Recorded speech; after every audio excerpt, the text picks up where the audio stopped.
നോക്കിയേ, നല്ലൊരു ആമ്പൽ ചെടിയുള്ളൊരു പോണ്ടാണ് കേട്ടത്. അപ്പോൾ ഈ ഒരു ടാങ്കിൽ കുറച്ച് ആൾക്ക് മുന്നേ ഒരുപാട് ഒച്ചുകളുണ്ടായിരുന്നു. ആ ഒച്ചുകളൊക്കെ നമ്മുടെ ഈ ഒരു ആമ്പൽ ചെടികളുടെ ഇല തിന്ന് നശിപ്പിക്കുകയും നമ്മുടെ ചെടി ഒരുവിധം നശിക്കാറായതായിരുന്നു. അപ്പോൾ ആ ഒരു സമയത്താണ് ഞാനിതിൽ കുറച്ച് പീ പഫറിനെ കൊണ്ടുവരുന്നത് കേട്ടോ.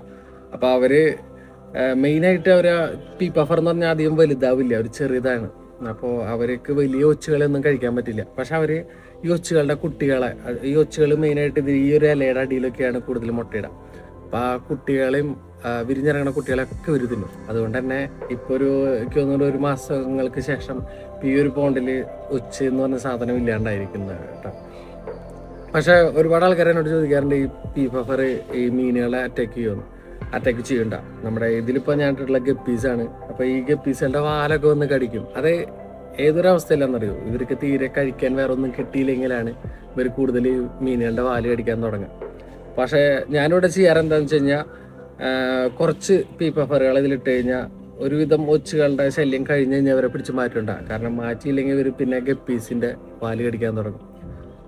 അപ്പോൾ ഇപ്പോൾ അത്യാവശ്യം നമ്മുടെ കയ്യിൽ സ്റ്റോക്ക് ഉണ്ട് കേട്ടോ, നമ്മുടെ പീ പഫർ. അപ്പോൾ ആവശ്യമുള്ളവർക്ക് വേണമെങ്കിൽ എന്നെ നമ്മുടെ നിന്ന് ഓർഡർ ചെയ്യാം. എന്തായാലും നമുക്ക് അവരെ കണ്ടിട്ട് വരാം. ഭയങ്കര ഭംഗിയുള്ള, പിടിച്ച് കഴിഞ്ഞാൽ ഇങ്ങനെ വീർക്കുന്ന നല്ല ക്യൂട്ടായിട്ടുള്ള കുറച്ച് പീ പഫറുകൾ നമ്മുടെ ഉണ്ട്.